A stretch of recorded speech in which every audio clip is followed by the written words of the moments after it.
الله الرحمن الرحيم. أنا عبد الوهاب أفير محمد waxaan joognaa isbitaalka kalkaal qaybta indhaha. waxaan u joognaa gabar yar oo 3 jir ah oo aan u ahay ayaan hadda ka hor keenay ayadoo arag xoogaa laciif ka ah. hadda waa loo fiiq labada indhoodba si caadi ah wax u arkaysaa. waa isbitaalka kalkaal boqolkiiba boqol u mahad celinaynaa. gabadha aragtideeda hore laciif ahayd markay qoraxda soo kululaato ilaa iyo qoraxda ay ka qabowdo waxba ma arki jirin. hadda waaga markuu bari ilaa qoraxda ka dhacda arageeda caadi waay sideed dadka caadiga oo kale lama tahay. markii hore shaki weyn ayaan ugu jiray. waxaan isleeyahay dhowr isbitaal hataan soo marnay oo dhaheen waxqabashadeeda gabadhan waa yartaa dibadda in loo qaado ay dhihi jireen. kalkaal markaa imaanna howsha waa noo fududeeyeen waa ku guuleysteen. aadaan ugu faraxsannahay boqolkiiba boqol. maanta waxayna la joogtaa Iisha Daawud oo aan u sameynay qalliin cadfiiqis casri ah.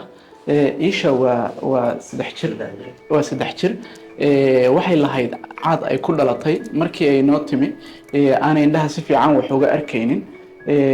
alxamdulilah waxaan u sameynay qalliin guuleystay oo casri ah, phacoemulsification cataract surgery.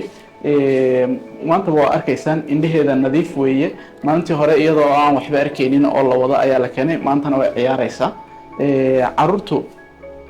caruurtu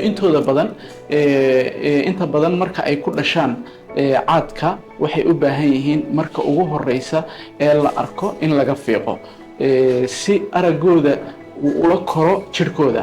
caruurta aragooda waxa uu koriinkooda uu dhamaystirmaa oo xilliga loogu tala gaadhaa ilaa 2 jirka ilaa 2 jir ilaa 3 jir. caruurta aragooda waa u koraa. haddii intaas ay fursad helaan oo caadka laga fiiqo waa natiijo fiican. caruuraha ilaa 8 jirka waa weli waa loo fiiqi karaa, waa qalliin waa loo samayn karaa.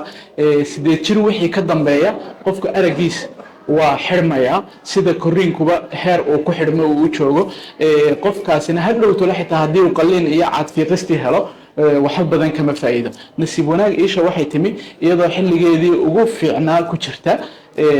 qalliinkii waa u sameynay. hadda alxamdulilah arageeda aad buu u fiican yahay.